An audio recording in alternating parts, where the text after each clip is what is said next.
Chapter 4, Section 1, Day 2 talks more about quadratic functions and their transformations. So yesterday when we graphed quadratics, when we graphed the parabolas, we picked values of x, put them into a table, into the equation, got values of y back out, and used them to plot ordered pairs, which formed the parabola shape that you can see right now.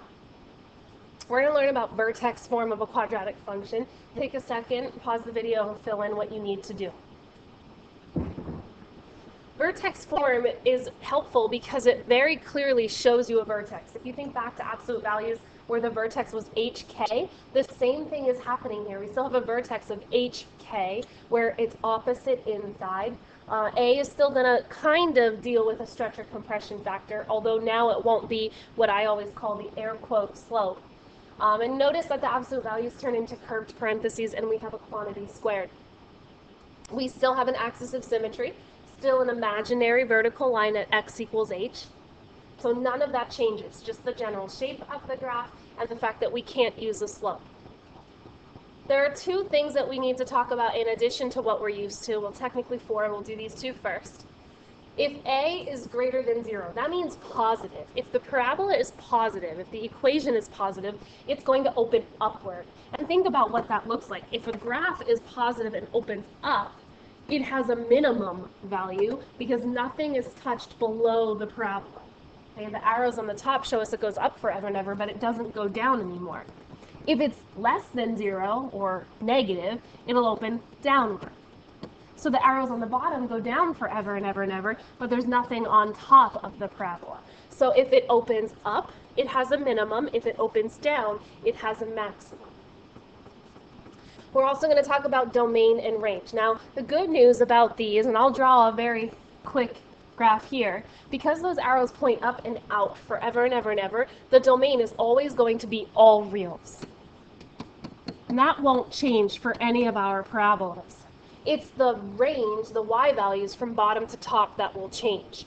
If it opens up, your range will go from a number to infinity, just like that. If it opens down, your range will go from negative infinity to some number. So your domain and range will always look like that. It just depends on whether it opens up or down for the range. So first example, they're going to give you an equation of a quadratic in vertex form, and I wrote the vertex form under there for the first one for you. First thing we want to do is find the vertex. So just off to the side here, I'm going to write this down so we don't forget. My a value is 3, my h value is 4. Remember, it's opposite inside because it's x minus h. And my k value is negative 2. The vertex always occurs at hk, so this vertex will be 4, negative 2. Axis of symmetry is always x equals h, so it's going to be x equals 4. Now I want to quickly sketch that. Because the 3 in front is positive, this graph will open up. And graphs that open up have a minimum value, and that minimum occurs at, that's an at symbol for you, the y value of the vertex. So the y value of this vertex is at negative 2. So at y equals negative 2. Domain for every one of these will always be all reals, and that will not change. And the range, because it's a minimum, it's going to start at that negative 2 and go to infinity. Minimums always start at k and go to infinity. Maximums will start at negative infinity and go to k. All right, the next one. I see an a value of negative 1. I see an h value of 1 and a k value of 3. Your vertex, the vertex occurs at hk, so this vertex is going to occur at 1, 3. Axis of symmetry is always x equals h, so this one's x equals 1. And if you quickly sketch it, this one opens down, which means it has a maximum, and that maximum occurs at your y equals k value, so this one's going to be at y equals 3. The domain for every one of these is always all reals. It will go everywhere from left to right. And the range, because it's a maximum, it's going to start at negative infinity and go all the way until your k value.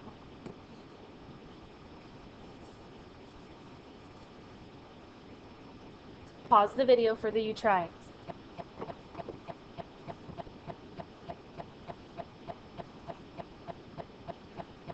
would prefer if you wrote y here, and for the range, make it look like that. All right, last thing we're going to talk about is the order of which you transform a quadratic. Always stretch or compress it, reflect it across the x-axis, and then shift it if you need to. So it's not going to be any different than you're used to. We're just asking how it transforms. This 3 out front makes it a stretch by 3. Remember, numbers out front are stretches and compressions. Stretches are numbers that are bigger than 1. Minus 4 inside moves us right 4. Shouldn't feel very new. Next one. So they're just asking you to do it in a specific order, but to be honest with you, the order doesn't matter. So the negative out front, that's a reflection across the x-axis. The 2 is a stretch by 2. The minus 1 is a right 1, and the plus 3 is an up 3.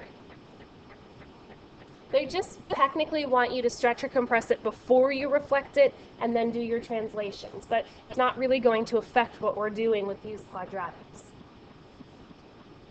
Pause the video to do the you try it.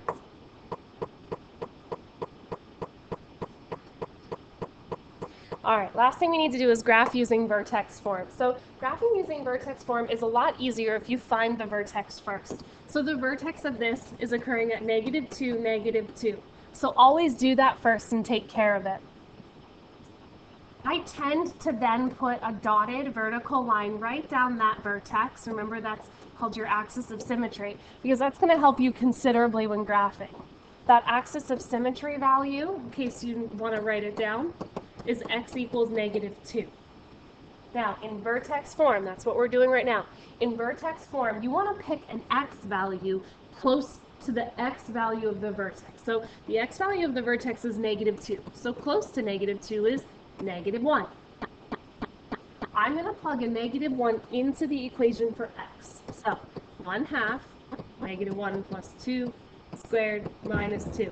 And you can plug that right into the calculator the way that you see that. I'll walk through it anyway, just in case you wanted to. -1 plus 2 is 1. Squared is 1. Times 1/2 is 1/2. And 1/2 minus 2 is -3/2. That's approximately -1.5, in case helpful to graph. That's an ordered pair. I put a -1 in for x and got a -3/2 out for y. Plot that ordered pair. -1, -3/2 is right there in quadrant 3.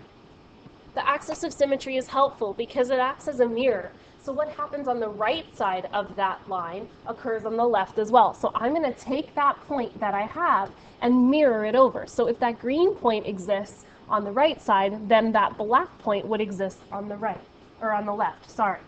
And then all you need to do is draw it in. Best as you can using a U shape and not a V shape. In vertex form, it's easier to graph quadratics by putting the vertex down and then picking an x value to plot after that.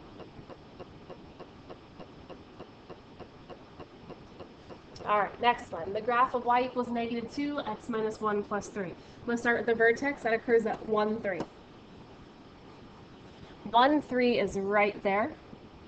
And I'm also going to drop my axis of symmetry, which occurs at x equals 1, right down the middle.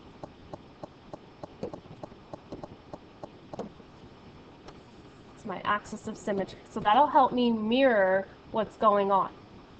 All right. To get the other points, you're going to pick an x value close to home. Our home here is 1. Close to 1 is 2. You could have picked 0, but it doesn't matter. Just pick one of them. So I'm going to put a 2 in for x in the original equation and solve. All right, inside, 2 minus 1 is 1, squared is 1, times the -2 is -2, and -2 plus 3 is 1. So I put a 2 in, I got a 1 out. 2, 1 is right there in quadrant 1. And if I use the axis of symmetry to mirror it on the other side, I get this black point on the y-axis.